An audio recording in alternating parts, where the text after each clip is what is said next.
तो शुरू कर रहे हैं, ठीक है। तो कहना हम ये चाह रहे थे, कल या परसों भी हम बोले थे कि व्हाट इज लिविंग, ठीक है। व्हाट इज लिविंग का मतलब आप क्या समझते हो, तो उसी का यहाँ पे कुछ डेफिनेशन लिखा हुआ है।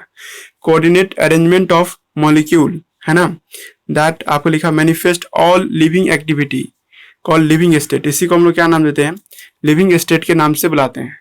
कोई आपको आज के बाद कोई पूछ देगा कि लिविंग क्या कहते हैं, तो यही डेफिनेशन तुम बोलना, ठीक है। अगर वो नहीं समझ पाता है या वो आदमी बहुत कमजोर टाइप का है, मतलब उतना नहीं बायोलॉजी का डीप नॉलेज है उसके पास, तब तुम उसको ये डिफिनेशन बोलना, a cell having protoplasm is called life, है ना। जिसके पास प्रोटोप्लाज्म होगा उसी को लाइफ या लिविंग कहेंगे, ठीक है।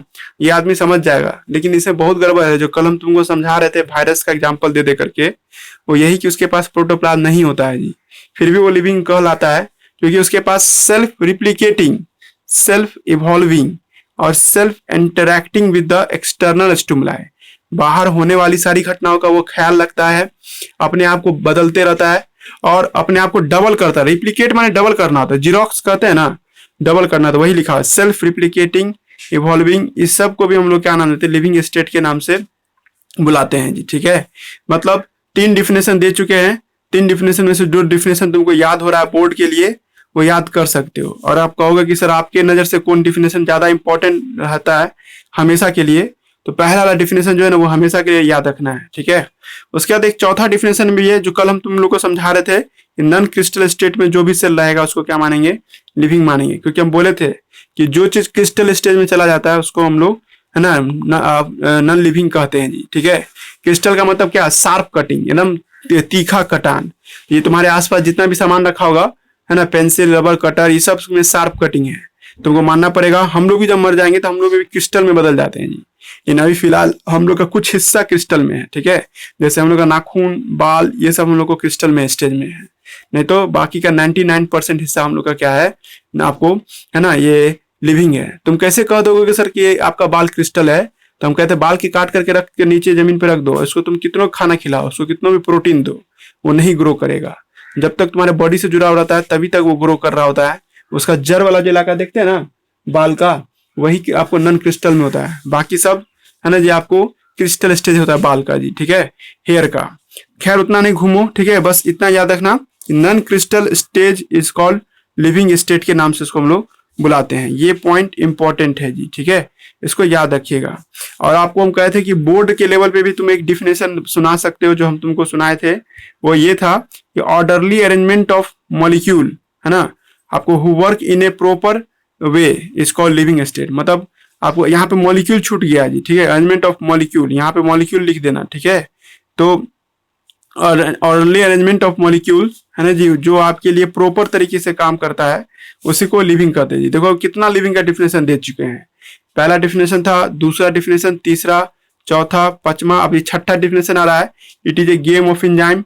अब एंजाइम नहीं समझ में आ रहा किसी को, तो हम बताए थे कल कि तुम्हारे अंदर में जो भी रिएक्शन होता है उस सबको मिला करके हम लोग क्या नाम देते हैं, आपको लिविंग स्टेट के नाम से लाते हैं। सारा रिएक्शन किसके मदद से हो पाता है सर, तो एंजाइम की मदद से हो पाता है जी, ठीक है। All types of reaction done by enzyme, ठीक है। तो ये सब बातें लिखा हुआ है जी, ठीक है। तो हमने आपको लिविंग का डिफिनेशन समझाया। तो जब तुम लिविंग समझ जाओगे तो जिंदा रहने के लिए जो भी सारी एक्टिविटी करते हैं सर, तो उसी को लाइफ प्रोसेस कहते हैं। The process by which we maintain the life, वह तरीका जिससे तुम अपने लाइफ को मेंटेन करके रखते हो, उसी तरीका को क्या नाम देते हैं, लाइफ प्रोसेस। तुमको उसे छिलका छोड़ा के डेफिनेशन लिखिए, तो यहाँ पे लिखा हुआ क्या, all activity such as nutrition, respiration, circulation, है ना, एक्सक्रीशन, आपको coordination essential for the life, ठीक है, इज कॉल्ड लाइफ प्रोसेस। को हम लोग क्या नाम देते हैं, लाइफ प्रोसेस के नाम से बुलाते हैं, ठीक है। 2 डिफिनेशन हमने लाइफ प्रोसेस का दिया जी, ठीक है। पहला डिफिनेशन है क्या, कि वो तरीका जिससे आप क्या करते हैं, अपने आप को जिंदा रखने में मदद करते हैं जी, ठीक है।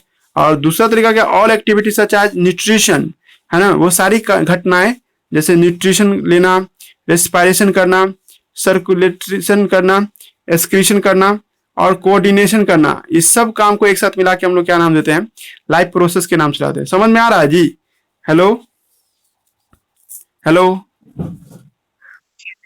हाँ आ रहा ना। तो हम बता रहे थे कि आपको लाइफ प्रोसेस का मतलब यही सब चीज होता है जी। लाइफ प्रोसेस का डिफिनेशन आज से पूछा है तो बता देना। तो हमने एक कॉन्ट्राडिक्शन पे भी सवाल उठाया था, वायरस। ये वायरस को क्या मानेंगे सर, लिविंग मानेंगे कि नॉन लिविंग मानेंगे, ये वाला हिस्सा। है ना जी। तो virus do not have any coordinate arrangement, इसके पास कोई भी कोऑर्डिनेट अरेंजमेंट नहीं होता है जी।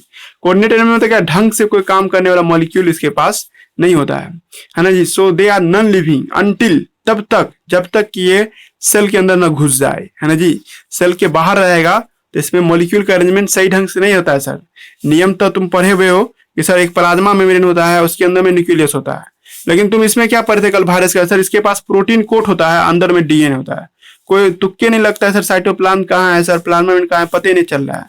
इसीलिए इसको हम लोग non coordinate arrangement of molecule बोले हम इसको, ठीक है जी।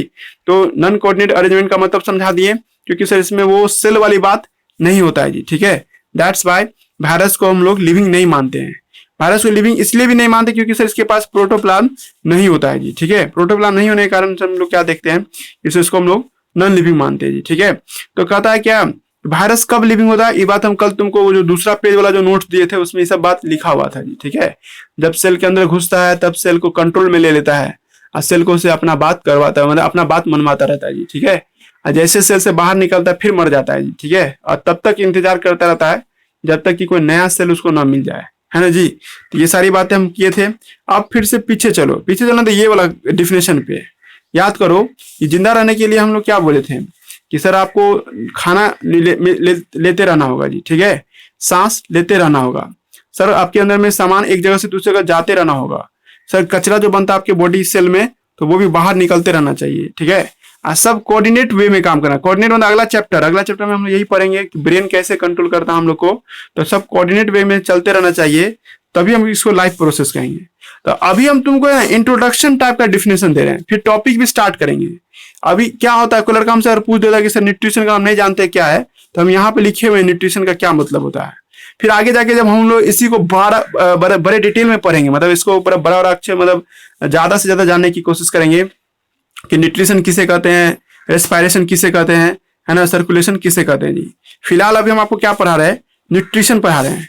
और हम जिस दिन पहला क्लास लिए थे उस दिन हम तुमको बोल दिए थे न्यूट्रिशन और डाइजेशन में जमीन आसमान का अंतर है जी, ठीक है। कोई आपसे पूछ देगा कि न्यूट्रिशन क्या है, डाइजेशन क्या है, तो दो अलग अलग चीज है। देखो हम डिफिनेशन न्यूट्रिशन का समझा रहे हैं, कुछ देर बाद फिर ये चलेगा जी न्यूट्रिशन, एक नया हेडिंग देके पढ़ेंगे। यही तुम्हारा सिलेबस है, लाइफ प्रोसेस में क्या क्या टॉपिक पढ़ना है। तो न्यूट्रिशन पढ़ना है ना, रेस्पिरेशन पढ़ना है, सर्कुलेशन पढ़ना है, उस पेज में है ना एक्सक्रीशन लिखा हुआ है जी, ठीक है। 4 टॉपिक पढ़ना है इसमें। अब देखो एनसीईआरटी क्या किया है, तुमको 3 लेवल पे पढ़ाएगा न्यूट्रिशन। न्यूट्रिशन जो हम लोग पढ़ेंगे 3 लेवल पे पढ़ेंगे सर। पहला लेवल होगा सर एक सेल के जानवर पे, मतलब एक सेल का जो जानवर सब होता है सर, जैसे अमीबा हुआ है ना, पारामीशियम हुआ, वो लोग कैसे न्यूट्रिशन लेता है। फिर तुमको हम पढ़ाएंगे प्लांट में न्यूट्रिशन कैसे बनता है सर, और वो कैसे अपने आप को जिंदा रखता है प्लांट। और फिर उसके बाद हम लोग पढ़ेंगे एनिमल। तो एनिमल में सब तरह के एनिमल नहीं पढ़ेंगे हम लोग, सिर्फ ह्यूमन बींग के बारे में पढ़ेंगे, क्योंकि आगे जाकर के ज्यादातर इंसान पे ही आप लोग मेडिसिन का डॉक्टर सब यही ना बनता है जी। तो ह्यूमन पे हम लोग पढ़ेंगे न्यूट्रिशन। समझ में आ रहा है सिलेबस अभी हम बोल रहे हैं क्या क्या इस चैप्टर में तुमको पढ़ना है। तो हर टॉपिक को, चाहे न्यूट्रिशन हो, चाहे रेस्पिरेशन हो, चाहे आपको सर्कुलेशन हो, सब में है ना 3 लेवल पे पढ़ाइएगा सर आप। पहला लेवल होगा सर आपको एक सेल के ऑर्गेनिज्म पे, और दूसरा होगा सर आपको है ना आपको नहीं कि प्लांट पे, और तीसरा होगा सर आपको ह्यूमन बींग पे न्यूट्रिशन। अब आइए न्यूट्रिशन किसे कहते हैं, डेफिनेशन सुनिए। फॉर प्रोडक्शन ऑफ एनर्जी, आपके शरीर में एनर्जी बन सके, है ना जी, वी रिक्वायर ऑर्गेनिक मैटर, हम लोग को ऑर्गेनिक सामान चाहिए होता है, जैसे ग्लूकोज, जैसे फ्रुक्टोज, है ना जी, ये सब ऑर्गेनिक मैटर कहलाता है। द प्रोसेस है ना, we take this organic matter is called nutrition, है ना। इसी को हम लोग क्या नाम देते हैं, न्यूट्रिशन के नाम से बुलाते हैं। अगर तुम इस डिफिनेशन से सेटिस्फाई नहीं हो तो तुम दूसरा डिफिनेशन भी लिख सकते हो, that chemical who give energy is called nutrient and the process of taking of nutrient is called nutrition. वह केमिकल, यहाँ पे हम अपने तरीके से लिख देते हैं, दैट केमिकल हु टेक, मतलब अगर आपको इस डिफिनेशन से दिक्कत है तो आप एक और डिफिनेशन ले सकते हैं, that chemical who give energy, है ना जी, दैट केमिकल, है ना, दैट केमिकल, है ना, हु गिव एनर्जी, है ना, हु गिव एनर्जी, है ना, एनर्जी, है ना, इज कॉल्ड न्यूट्रिएंट। उसको हम लोग क्या नाम देते हैं, न्यूट्रिएंट कहते हैं, इज कॉल्ड न्यूट्रिएंट, है ना। और जिस प्रोसेस से लेते हैं, and the process is called, जिस प्रोसेस से तुम इस खाना को लेते हो अपने अंदर में, and process is called process को हम लोग क्या नाम देते हैं, न्यूट्रिशन के नाम से बुलाते हैं। देखो हम बार बार बोल रहे हैं, डाइजेशन नहीं पढ़ा रहे हम आपको, डाइजेशन जिस दिन पढ़ाएंगे तुम समझ जाएगा कि न्यूट्रिशन और डाइजेशन में जमीन आसमान का अंतर है। अभी हमने आपको पढ़ाया वह केमिकल जो आपको एनर्जी देता हो, जिसको खाने के बाद आपको एनर्जी महसूस होता हो, उस केमिकल को न्यूट्रिएंट कहते हैं। और उसके बाद कहता है कि आपको उसी से उस घटना को हम लोग जिस प्रोसेस से उसको लेते हैं उसको न्यूट्रिशन कहते हैं। इसलिए ईटा पत्थर हम लोग नहीं खाते हैं जी। ईटा पत्थर इसलिए नहीं खाते क्योंकि उसको खाने से एनर्जी नहीं मिलता है ना जी। ऐसा कोई सामान खाते हो जिससे तुमको एनर्जी मिले, है ना जी, तो उसको हम लोग न्यूट्रिएंट बोलते हैं। तुम ऐसे ठेठ भाषा में बोल सकता है कि रोटी चावल मांस मछली अंडा ये सब, इसी सब को न्यूट्रिएंट कहेंगे जी, ठीक है।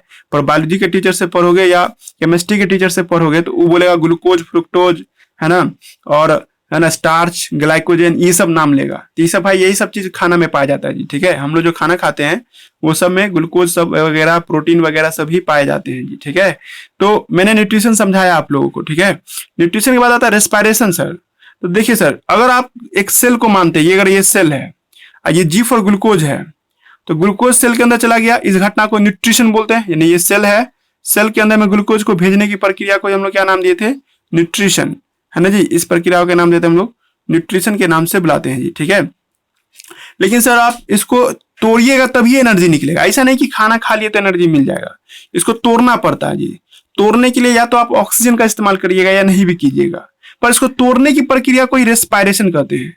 जब किसी ऑर्गेनिक मॉलिक्यूल को ब्रेक करते हैं सर, है ना जी, ताकि उससे एनर्जी निकल सके। जैसे देखो ना, तुम सूखा लकड़ी को हाथ में ले लो, उसको तोड़ोगे ना तो उससे आवाज आएगा, आवाज आने का मतलब क्या, एनर्जी निकल रहा है जी।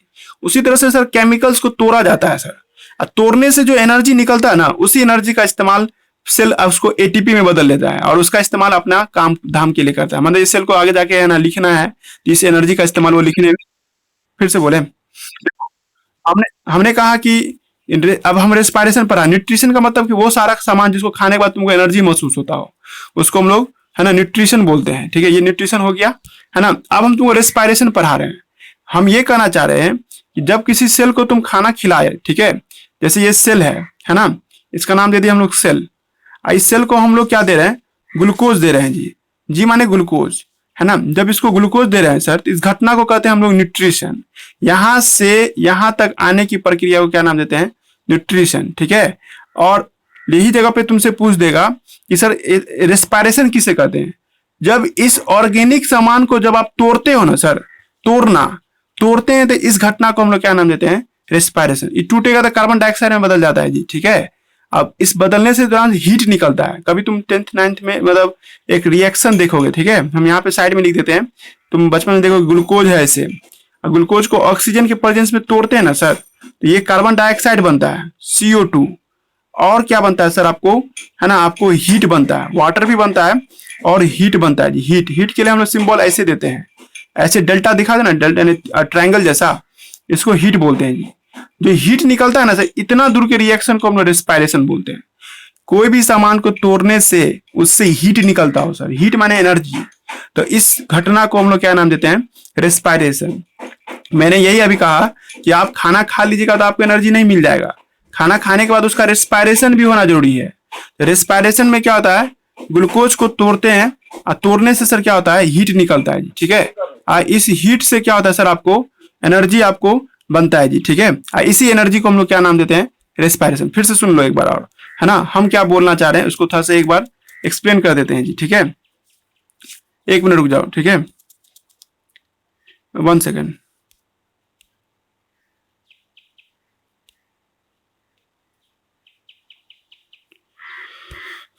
तो हम बोल रहे थे क्या कि एक सेल है ये, ठीक है। इस सेल में हमने क्या देखा, है ना, कि अगर आप इस सेल को ग्लूकोज देते हैं जी, ठीक है, तो ग्लूकोज जब गया इसके अंदर में, यानी कि ये सेल आपको यहाँ पे दिखाई दे रहा है, और जब यहाँ जाते हैं सर ग्लूकोज को तोड़ते हैं सर सेल में, जब ग्लूकोज को तोड़ते हैं ना सर, तो ऑक्सीजन के प्रेजेंस में भी तोड़ सकते हैं या नहीं के प्रेजेंस में भी, मतलब ऑक्सीजन दीजिए या नहीं दीजिए फर्क नहीं पड़ता है जी। जब ये टूटेगा ना, तो टूटने से हीट निकलता है, ये पे तुम ध्यान दो, इसको हीट बोलते हैं। हमारा सेल जो है ना, इस हीट को एटीपी में चेंज कर लेता है। एटीपी माने एनर्जी। जैसे तुम्हारे घर में इलेक्ट्रिसिटी आता है ना जी, इलेक्ट्रिसिटी को हम लोग क्या करते हैं, इन्वर्टर में रख लेते हैं ना, या बैटरी में रख लेते हैं ना जी। उसी तरह से तुम्हारे सेल में जब कोई एनर्जी बनता है सर, उस एनर्जी को इसमें चेंज करे। ये एक तरह का बैटरी है जी, बैटरी, चार्ज बैटरी। अगर कल के डेट में तुमको कोई काम करना है तो यही एटीपी है तुमको एनर्जी देगा। मान लीजिए अगर आगे जाके ये सेल है, इसको ए से बी बनाना है, एक सेल है इसको ए से बी बनाना है सर, इसको एनर्जी चाहिए, तो एनर्जी कहाँ से आएगा? एटीपी से आएगा जी।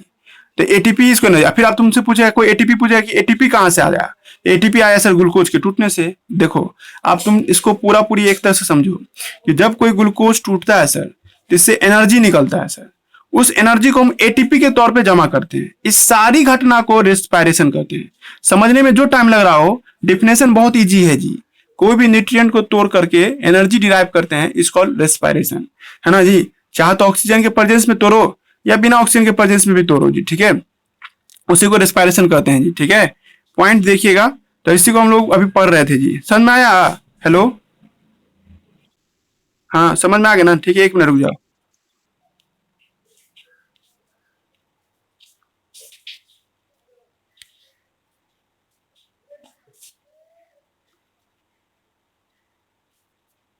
है ना, तो यही ना पढ़ा रहे थे अभी, रेस्पिरेशन। अभी हम इंट्रोडक्शन दे रहे हैं, फिर सब टॉपिक बना बना के हम लोग पढ़ेंगे जी, ठीक है। तो अभी हम आपको पढ़ा रहे respiration. When A raw material, है ना, ब्रेक डाउन, है ना जी, जब कोई रॉ मटेरियल टूटता है जी, ठीक है, रिलीज एनर्जी इन प्रेजेंस और अब्सेंस ऑफ ऑक्सीजन, चाहे ऑक्सीजन हो या चाहे ना हो, है ना, इस घटना को क्या नाम देते हैं? रेस्पिरेशन कहते हैं जी, ठीक है। रॉ मटेरियल के जगह पे तुम चाहो तो न्यूट्रिएंट भी लिख सकते हो, ठीक है। कोई भी कच्चा सामान या न्यूट्रिएंट को तोड़ने से जब एनर्जी निकलता है सर, है ना जी, तो इस घटना को हम लोग क्या नाम देते हैं? है ना, इस घटना को रेस्पिरेशन के नाम से बुलाते हैं जी। हो गया, रेस्पिरेशन समझा दिए। अब तुम आ रहे हो सर्कुलेशन समझने के लिए जी, ठीक है। देखिए एक सेल का आपको जानवर हो चाहे 1000 सेल का जानवर हो, सब में सर्कुलेशन होता है जी। सर्कुलेशन एक तरह का डिफ्यूजन है जी, ठीक है। आज डिफ्यूजन क्या होता है वो भी समझेंगे, पहले ये देखते हैं सर्कुलेशन का क्या मतलब। मान लीजिए एक सेल है अमीबा का, ये अमीबा है जी, ठीक है। तो अमीबा में सर यहाँ पे ये खाना खाया, इधर से ग्लूकोज अंदर घुसा सर, है ना जी, और लेकिन इस ग्लूकोज का इस्तेमाल यहाँ पर होने वाला है सर, इस जगह पे। मतलब अमीबा चाह रहा है क्या कि ये ग्लूकोज यहाँ से यहाँ पे आ जाए, है ना जी। तो यहाँ से यहाँ जाने की प्रक्रिया को ही क्या कहते हैं हम लोग? है ना जी, आपको सर्कुलेशन कहते हैं। सर्कुलेशन यानी कि घूम फिरना, है ना, एक जगह से दूसरी जगह जाना, तो इसको सर्कुलेशन के नाम से बुलाते हैं जी। नहीं समझे तो हम लोग अपना वाला बात लेके चलते हैं। देखो हम लोग का शरीर कुछ इस तरह से है, ये आपको बॉडी हुआ, और यहाँ से आपको क्या दिखाई देगा? एक हिस्सा, ये इस जगह पे लंग्स होता है हम लोग का जी। यहाँ पे, यहाँ इस रीजन में जो देखते हैं हम लोग, यहाँ पे लंग्स दिखाई देता है जी, ठीक है। पॉइंट ये है कि जब आप सांस लेते हो ना, तो सांस लेने के बाद ऑक्सीजन कहाँ आता है सर? तो ऑक्सीजन इस रीजन में आता है जी, हम लोग के लंग्स में आता है जी, ठीक है। कोई आपसे पूछ देगा कि ऑक्सीजन कहाँ जाता है सर, तो लंग्स में आपको गया, और लंग्स में जाता है सर, तो लंग्स तो यहाँ हमारे चेस्ट रीजन में है, पर हमारा सेल तो हर जगह है ना जी। सेल तो हमारा पैर में भी है, हर जगह है जी। तो पॉइंट है कि यहाँ से ऑक्सीजन को, है ना सर, लंबी दूरी तक ले जाने के लिए हमारा हार्ट काम करता है जी। हमारा हार्ट क्या करता है सर? उसको, है ना, ऑक्सीजन को हार्ट आपको ब्लड के जरिए एक टारगेट सेल के पास पहुंचा देता है सर। इस सारी घटना को हम लोग क्या नाम देते हैं? सर्कुलेशन के नाम से इसको हम लोग बुलाते हैं जी, ठीक है। सर्कुलेशन का ठेठ भाषा में समझो, एक जगह से दूसरी जगह भेजना। प्लांट में भी होता है जी, हम लोग में भी होता है, और एक सेल के जानवर में भी देखता है।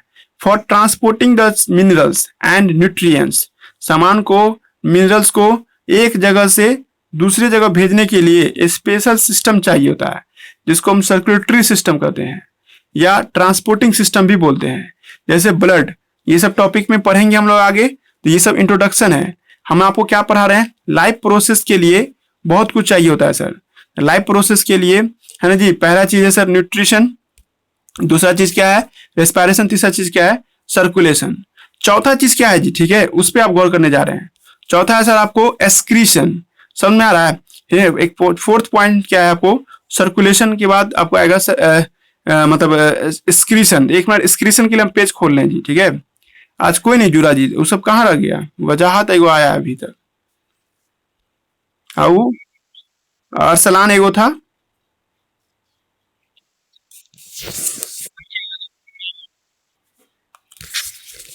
पढ़ पा रहा है कि नहीं? नहीं तो इसी में ये नहीं कि हम ही खाली पढ़ रहे हो,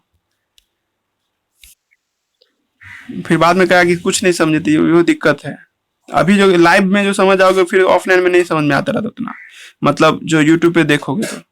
देखो ये पेज, अगर आ जाओगे ना तुम लोग, तो तुमको ये जीरोक्स मिल जाएगा, हम जीरोक्स कर दिए हैं, है ना।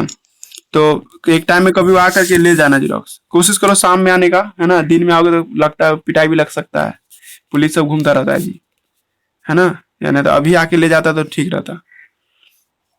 तो देखो लास्ट टॉपिक है जी, है ना, एक्सक्रीशन। हम आपको पढ़ा रहे लाइफ प्रोसेस। लाइफ प्रोसेस में अब हम आपको चौथा डिफिनेशन पढ़ा रहे हैं, एक्सक्रीशन।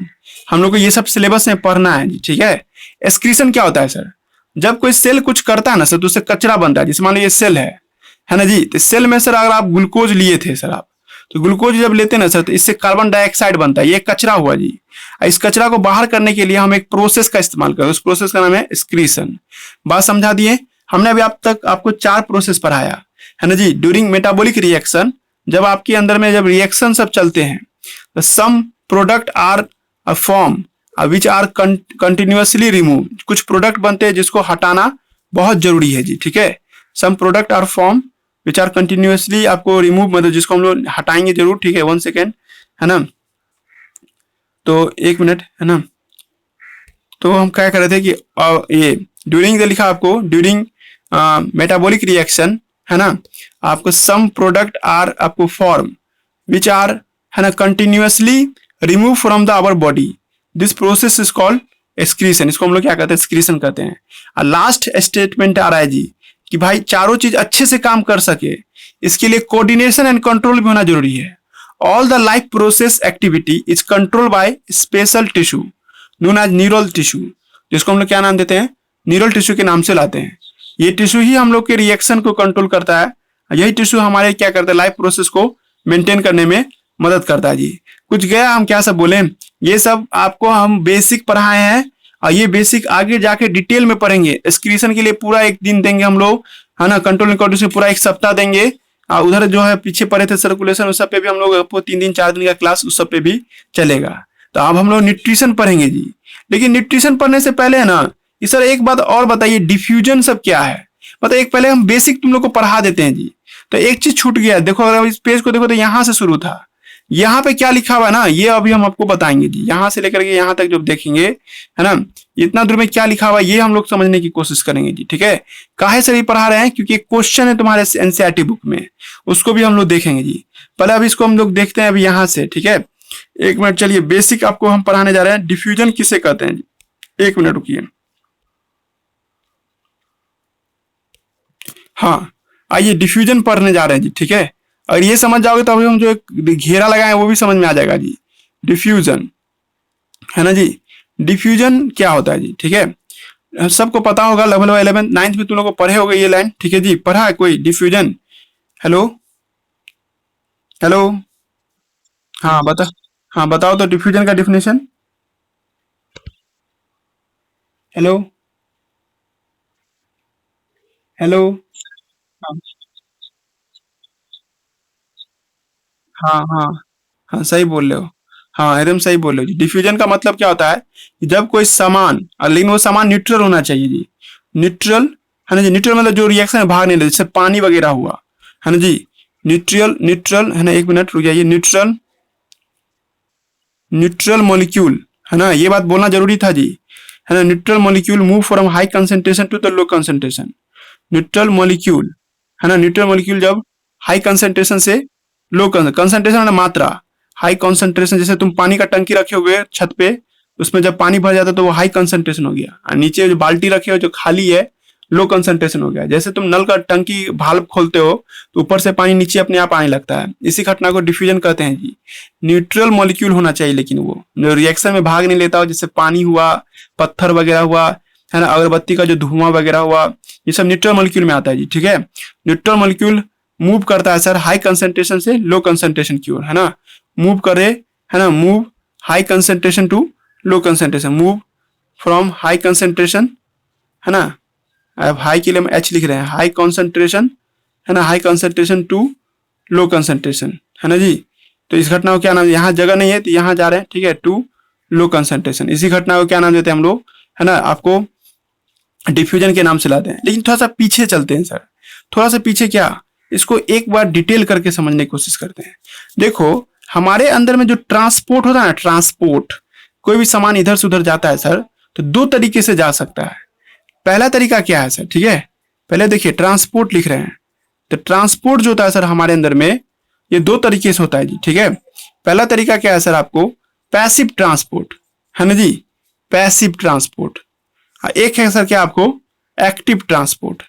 एक होता है पैसिव, है ना, एक क्या दिखाई देता है सर आपको एक्टिव, है ना। दूसरा क्या होगा सर आपको एक्टिव ट्रांसपोर्ट। अब आप लोगों को पता है कि पैसिव ट्रांसपोर्ट में नो एनर्जी, एनर्जी नहीं लगता है जी, इसमें एनर्जी नहीं लगता है। जबकि सर इसमें क्या होता है सर आपको एनर्जी लगता है। ये वाला हिस्सा देख रहे हैं नीड एनर्जी, इसको क्या चाहिए एनर्जी चाहिए होता है जी, ठीक है।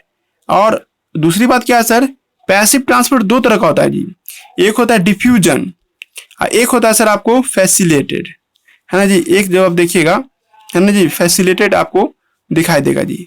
अब हम आपको डिफ्यूजन पढ़ा रहे थे, तो डिफ्यूजन में क्या गौर कराएं, ये सब समझ में आ रहा ना, ओरल बोलते हैं पहले तब लिख देंगे, जगह नहीं है मेरे इस मोबाइल में। तो डिफ्यूजन जो है इसका मतलब ये होता है सर न्यूट्रल मॉलिक्यूल जब हाई कंसंट्रेशन से लो कंसंट्रेशन जाता है सर, न्यूट्रल मॉलिक्यूल, ये बात पे बार बार गौर कीजिएगा, न्यूट्रल मॉलिक्यूल का मतलब हाई कंसंट्रेशन से लो कंसंट्रेशन जाएगा। ऐसे मॉलिक्यूल जो रिएक्शन में भाग नहीं लेते जल्दी, जैसे पानी वगैरह हुआ, ये सबको न्यूट्रल मॉलिक्यूल कहते हैं। कार्बन डाइऑक्साइड हुआ, ये सब न्यूट्रल मॉलिक्यूल सब कहलाता है। अब आइए फैसिलिटेट ट्रांसपोर्ट, यहाँ पे फैसिलिटेट ट्रांसपोर्ट लिखते हैं, फैसिलिटेट का स्पेलिंग होगा यहाँ पे FACCILAT, है ना, फैसिलिटेट ट्रांसपोर्ट। तो फैसिलिटेट ट्रांसपोर्ट जो देखते हैं सर, इसमें पोलर मॉलिक्यूल है सर जाता है sir, polar molecule. Polar molecule करने का मतलब क्या सर, ऐसा मॉलिक्यूल जिसमें हाइड्रोजन बॉन्ड हो, जो सिमेट्रिकल हो, जैसे वाटर का तुम लोग फॉर्मूला जानते हैं ना H2O, तो ये H2O ऐसे लिखते हैं, एक मिनट मिटाना पड़ेगा।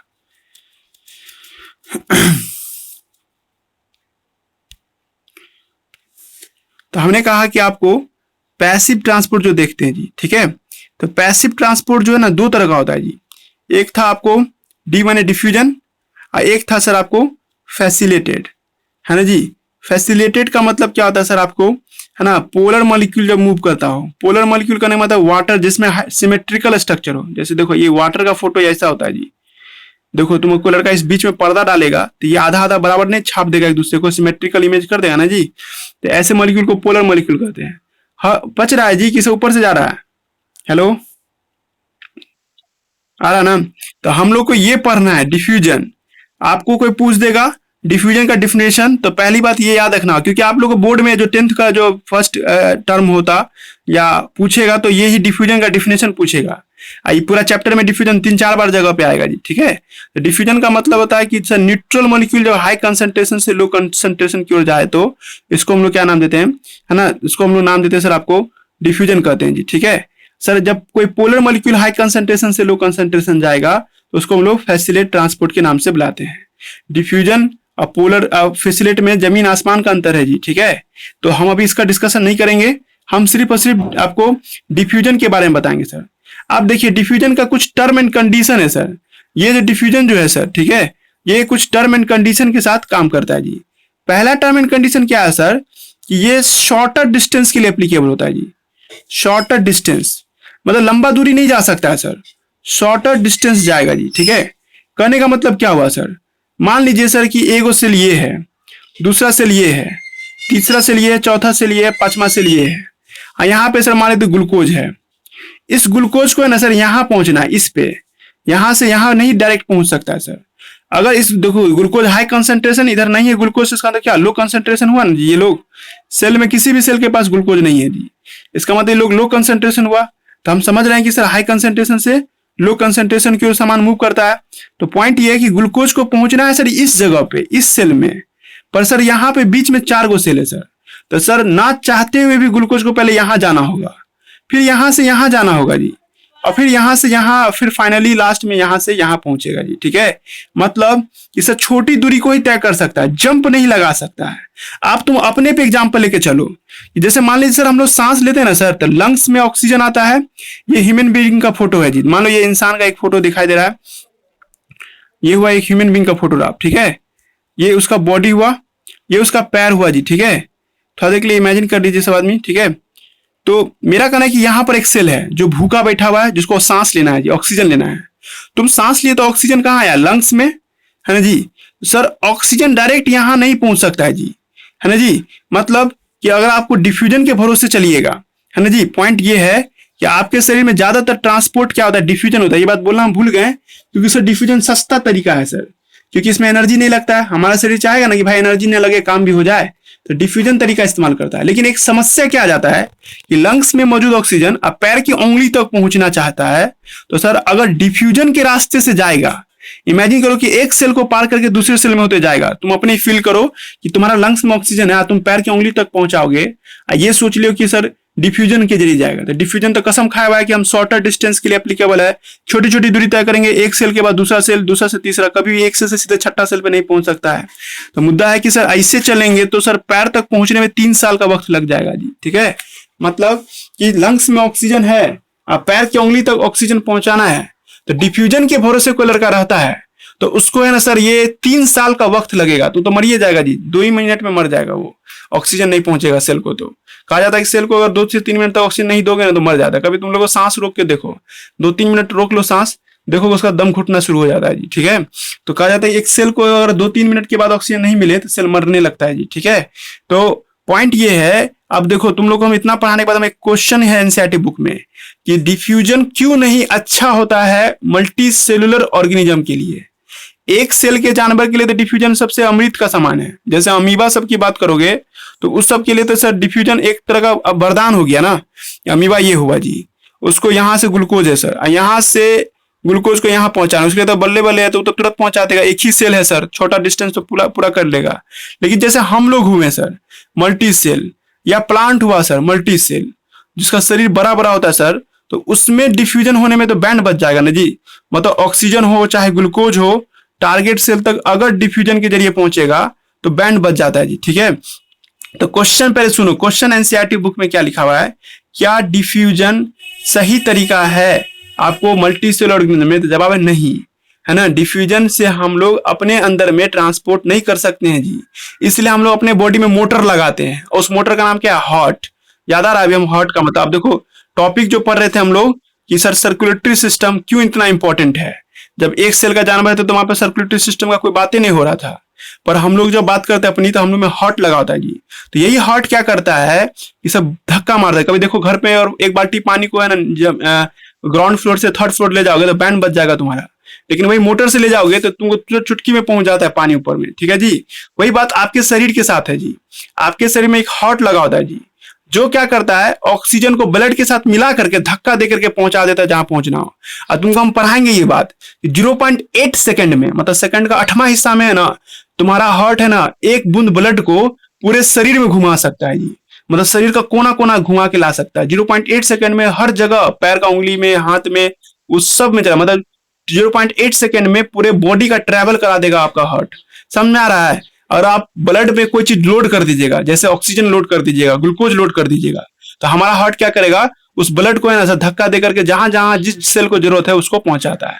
तो अब यही एक क्वेश्चन था कि मल्टी सेलुलर ऑर्गेनिज्म में है ना क्या डिफ्यूजन सही तरीका है काम निकालने का? तो जवाब है नहीं, है ना। मल्टी सेलुलर ऑर्गेनिज्म में डिफ्यूजन से हम लोग सब डिमांड को पूरा नहीं कर सकते हैं जी, ठीक है। मल्टी सेलुलर ऑर्गेनिज्म में जो हम लोग देखते हैं डिमांड को पूरा करने के लिए सर्कुलेटरी सिस्टम होता है जी। ये सर्कुलेटरी सिस्टम काम को कम समय में पूरा कर देता है जी। समझ में आ गया होगा हम क्या बोले हैं, एक क्वेश्चन बन गया आप लोग का जी, है ना। एक बार रुक जाइए, हम फोटो को शेयर करते हैं फिर से, 1 मिनट रुकिए। लास्ट है आज का क्लास का ये, है ना। देखिए यही पढ़ा रहे हैं, सिंपल ऑर्गेनिज्म में जैसे सिंगल सेल ऑर्गेनिज्म हुआ, there is a no need of special types of system of transporting. Transport के लिए कोई खास चीज का जरूरत नहीं है सर, क्योंकि वो लोग एक जगह से दूसरी जगह भेजने के लिए आपको डिफ्यूजन का इस्तेमाल कर लेता है। लेकिन but in case of multicellular organism diffusion is not sufficient. Diffusion सही तरीका नहीं है ट्रांसपोर्टिंग द सब्सटेंस के लिए for one place to the another place, because diffusion is applicable for shorter distance. Diffusion क्या है, कुछ ही दूरी के लिए एप्लीकेबल होता है जी, and it is slow process. ये एक तरह का क्या है सर, स्लो प्रोसेस है। Hence we need a special system, जिसका नाम क्या है सर आपको, सर्कुलेटरी सिस्टम। देखो ये एक सवाल का जवाब है जी। हमने आपको एक सवाल जो सुनाया था ना कि छोटे छोटे जानवर में डिफ्यूजन चलेगा सर, पर बड़े बड़े जानवर में डिफ्यूजन नहीं चलेगा, क्योंकि सर डिफ्यूजन छोटे ही डिस्टेंस के लिए एप्लीकेबल होता है जी। कहानी घूम फिर के आ चुका है जी एक जगह पे। और एक बार और देखिएगा तो ये पॉइंट जो आप देख रहे हैं, मतलब एक सेल का जानवर देख रहे हो, ये एक सेल के जानवर में देखते हैं क्या, हम एक केमिकल है ए, हाई कंसेंट्रेशन हुआ, यहाँ लो कंसेंट्रेशन हुआ, तो आराम से हाई कंसेंट्रेशन से लो कंसेंट्रेशन चला जाएगा। लेकिन एक ह्यूमन बींग हुआ जी, इसमें देखो लंग्स में ऑक्सीजन आता है सर, अब पैर की उंगली में पहुंचाना है या यहाँ वाला सेल में पहुंचाना है जी, तो हमारे पास एक पाइप लगा होता है, एक सर्कुलेटरी सिस्टम लगा होता है, इसका नाम हार्ट है जी। ये हार्ट क्या करता है, तुरंत सामान को जगह तक पहुंचा देता है। हो गया, टॉपिक समझा दिए। मैंने आज आपको क्या क्या पढ़ाया, तो लाइफ प्रोसेस के लिए 4 चीज का होना जरूरी है सर, 4 नहीं सर 5 चीज का होना जरूरी है। पहला क्या था, पहला था न्यूट्रिशन, दूसरा क्या था रेस्पिरेशन, तीसरा क्या था सर्कुलेशन, और चौथा क्या था एक्सक्रीशन। ये चारों अच्छे से काम कर सके इसके लिए कोऑर्डिनेशन होना जरूरी है। कोऑर्डिनेशन मतलब ब्रेन की बात। कोई लड़का कराएगी सर आप किसको पढ़ा रहे हैं, क्या ह्यूमन बींग को लेके पढ़ा रहे हैं, नहीं जी, हम तीनों चीज को लेके पढ़ा रहे हैं, एक सेल के जानवर के लेके पढ़ा रहे हैं। प्लांट में भी सही चारों चीज होगा, हर चीज में होता है जी, मतलब प्लांट में भी आपको रेस्पिरेशन सर्कुलेशन एक्सक्रीशन कोऑर्डिनेशन देखने को मिलेगा, और एनिमल माने ह्यूमन बींग में भी देखने में, मतलब एक सेल का जानवर हो चाहे प्लांट हो चाहे एनिमल हो, सब में तुमको ये 5 चीजें होती ही होती हैं। और कल से जो हम लोग मिलेंगे ना जी, तो कल से डिटेल बात करेंगे न्यूट्रिशन किसे कहते हैं। ये पेज जो देख रहे हो nutrition, what is nutrition, nutrition के टाइप पढ़ेंगे जी, ठीक है, इसका डिफिनेशन जानेंगे। जब ये सब समझ में आ जाएगा ना, तब तुमको हम पढ़ाएंगे एक सेल जानवर में न्यूट्रिशन कैसे होता है, फिर प्लांट में न्यूट्रिशन कैसे होता है, और फिर लास्ट में हम लोग ह्यूमन बींग के बारे में पढ़ेंगे, ह्यूमन बींग में न्यूट्रिशन कैसे होता है। बार बार हम आपको वार्निंग दे रहे हैं कि डाइजेशन वर्ड न्यूट्रिशन नहीं है जी, डाइजेशन और न्यूट्रिशन में जमीन आसमान का अंतर है। हो गया आज का क्लास, द एंड होने की ओर जा रहे हैं जी। जिसको नहीं समझ में आया हो यूट्यूब पे हम डाल देते हैं 10 मिनट बाद, वहां से समझ लेना। और मान लीजिए कि अगर आपको कुछ पूछना हो तो ग्रुप में पूछ सकते हैं, ठीक है। दोबारा, और जिसको नोट्स चाहिए आके ले जाइएगा, है ना, 20 रुपया लेते आइएगा, है ना। मीटिंग इन कर रहे हैं जी। Hello, okay bye.